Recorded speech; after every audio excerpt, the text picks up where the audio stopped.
रवि बोला, मैडम एक बात कहूँ, आप बहुत सुंदर हैं, खासकर आपकी मुस्कुराहट। हम दोनों एक दूसरे को देखकर मुस्कुरा रहे थे, जैसे कोई किला फतह कर लिया हो। सुमन, मज़ा आया ना? मैं शर्मा गई। कहानी बहुत ही इंटरेस्टिंग और रोमांटिक है दोस्तों। इसे बनाने में बहुत मेहनत लगती है। आप लोग मुझे सपोर्ट कीजिए। अगर आप चैनल पर नए हैं तो चैनल को सब्सक्राइब ज़रूर कर लीजिए। मेरा नाम सुमन है। मेरी उम्र 37 वर्ष है। मेरे पति बहुत ही अच्छी नौकरी करते थे। खुशियों से भरा जीवन था। सब कुछ अच्छा चल रहा था कि पिछले वर्ष एक सड़क दुर्घटना में मेरे पति पैरालाइज हो गए। घर में कमाने वाले सिर्फ मेरे पति ही थे। वो अब बिस्तर पर पड़े थे। मेरे 2 छोटे बच्चे, बेटा 12 साल का और बेटी 8 साल की थी। मेरे पति के एक्सीडेंट से सब काम रुक गया। मेरे बच्चों की पढ़ाई छूट गई। मेरे पड़ोस में एक डॉक्टर फैमिली रहती है। उनके ही हॉस्पिटल में मेरे पति का इलाज चल रहा था। डॉक्टर साहब ने मेरी आर्थिक स्थिति को देखते हुए अपने हॉस्पिटल में सहायिका के पद पर नौकरी दे दिए। कुछ महीनों में मेरे घर की हालत सुधरने लगी थी। बच्चे फिर से स्कूल जाने लगे। मैंने अपने पति की देखभाल के लिए एक नर्स को रख लिया। अब मैं निश्चिंत होकर नौकरी करने लगी। इन सब चीज़ों के बीच मैं खुद को भूल ही गई थी। जब जीवन कुछ पटरी पर आया तो अपनी सुध आई और इसी के साथ अपनी ज़रूरतें भी। मैं एक स्त्री हूँ और स्त्री सुलभ कुछ इच्छाएं भी हैं, पर मेरे पति अब मेरी इच्छाएं पूरी नहीं कर सकते। वो अब बिस्तर से उठने में असमर्थ हैं। पर इच्छाओं का इन सब से कोई लेना देना नहीं होता। मन का क्या करें, वो तो चंचल है। कभी न कभी भटक ही जाता है, कहीं भी फिसल जाता है। हॉस्पिटल में मेरे साथ कई और सहकर्मी काम करते हैं। उनमें से एक कंपाउंडर रवि काम करता है। उसकी उम्र 34-35 की होगी। देखने में सुंदर है, हंसमुख है, कभी कभी तीखे मजाक भी करता है, जिससे दिल में मीठी सी गुदगुदी भी होने लगती है और मैं उसकी ओर बरबस ही खिंच जाती हूँ। रवि को मेरे बारे में सारी जानकारी थी। उसे मेरे पति के बारे में भी जानकारी थी। दिल ही दिल में मेरी भावनाओं को समझता था।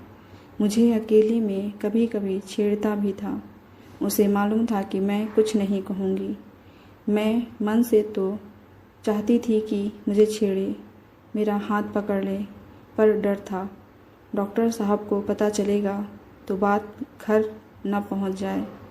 एक दिन मैं स्टोर में मेडिसिन लेने गई तो वहाँ पर रवि कुछ दवाइयाँ निकाल रहा था। मैंने उसे मेडिसिन की लिस्ट दे दी। उसने सारी दवाइयाँ निकाल दी और एक पैकेट बनाकर मुझे दे दिया। मैं जैसे ही मुड़ी, रवि ने मेरा हाथ पकड़ लिया। मुझे पता था कि रवि मुझे अकेला पाकर कुछ तो करेगा ही। मैंने भी आज दिल मजबूत कर लिया। मैंने भी अपना हाथ नहीं छुड़ाया। मैंने पीछे मुड़कर उसे देखा। वो एकटक मुझे निहार रहा था। मैंने शर्म से अपना सर झुका लिया। हाँ, पर हाथ नहीं छुड़ाया। मैंने मुस्कुराकर तिरछी निगाहों से उसे देखा। रवि बोला, मैडम एक बात कहूँ, आप बहुत सुंदर हैं, खासकर आपकी मुस्कुराहट। उसने अपनी तरफ खींचा। हाय, दूर रहो। मैंने रवि को प्यार से धकेल दिया और अपने को छुड़ा लिया। मैं मुस्कुराती हुई बाहर चली आई। दिल में एक गुदगुदी सी उठ रही थी। मेरा दिल अब उससे अकेले में मिलने को आतुर हो उठा। मेरे दिल में खलबली हो रही थी। दवाइयाँ मैंने डॉक्टर को दे दिया। वहाँ से मैं डॉक्टर के रेस्ट रूम में चली आई। इतने में रवि भी पीछे से आ गया। मैं समझ गई थी कि रवि ने मुझे यहाँ आते हुए देख लिया था। आते ही अपनी ओर खींच लिया। ओह रवि, प्लीज़ अभी नहीं, वो समझ गया। मैंने उसकी तरफ मुस्कुरा कर देखा और बोली, कर दी ना गड़बड़? सुनो सुमन, कल तुम्हारे पास समय है? रवि ने पूछा। मैंने कहा हाँ। फिर कल मूवी देखने चलें? कब? सवेरे 10 बजे के शो में। हाँ, कल सवेरे 9 बजे मैं आपको घर से ले लूँगा। मैं उसका मतलब समझ रही थी। मेरी आंखों के सामने सारा नज़ारा घूमने लगा। मेरा मन तड़प उठा। सवेरे मैंने घर का काम निपटा लिया। अब मैं तैयार होने लगी। एक शॉल ले लिया और मैं रवि का इंतज़ार करने लगी। वो ठीक 9 बजे अपनी बाइक लेकर आ गया। हम लोग पहले एक अच्छे रेस्टोरेंट में गए। वहाँ हमने चाय नाश्ता किया। फिर सोचा कि कौन सी मूवी देखी जाए। यह निश्चिंत करके हम दोनों एक हॉल में चले गए। सुबह का शो था तो हॉल लगभग खाली था। 10 बजे फिल्म शुरू हो गई। फिल्म क्या शुरू हुई, रवि भी शुरू हो गया। चूँकि हमारे आसपास की सीटें खाली पड़ी थीं, इसलिए कोई देख लेगा इसका खतरा भी नहीं था। मैंने अपना एक हाथ उसके कंधे पर रख दिया। अब उसे आसानी हो गई। मेरी हालत खराब होने लगी थी। थोड़ी देर बाद हम सीट पर आराम से बैठ गए। हमारा काम हो गया था, इसलिए हम हॉल से बाहर आ गए।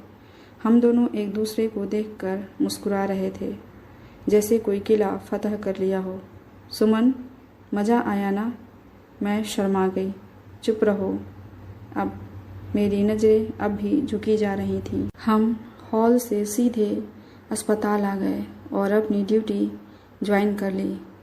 हम दोनों ने रात के स्टाफ से अपनी ड्यूटी एक्सचेंज कर ली।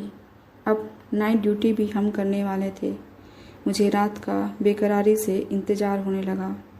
मेरे शरीर में रह रह कर एक लहर दौड़ जाती थी। एक एक पल घंटों के समान लग रहा था। रवि डॉक्टर साहब से कुछ समझ रहा था। डॉक्टर साहब रवि को कुछ समझाकर बाहर निकल गए। मैं स्टाफ रूम में आ गई। रवि भी वहीं आ गया। रवि ने मुझे बताया कि डॉक्टर साहब को किसी इमरजेंसी में शहर से बाहर जाना है, सो वो अब रात को नहीं आएंगे। मुझे बहुत खुशी हुई। जो डर था अब वो भी नहीं रहा। रात के 12 बज रहे थे।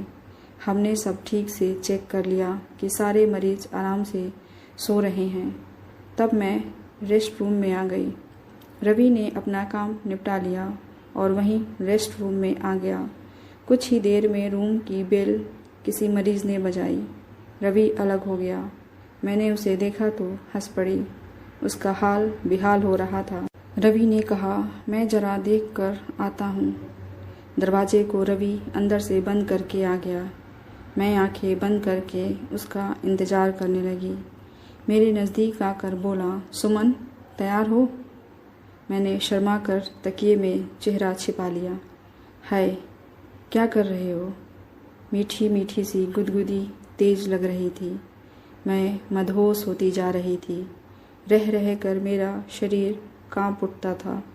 मुझे सुख की अनुभूति, स्वर्ग का अनुभव करा रही थी।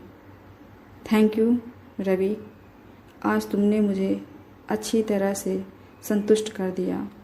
पिछले 1 साल से मैं तड़प रही थी।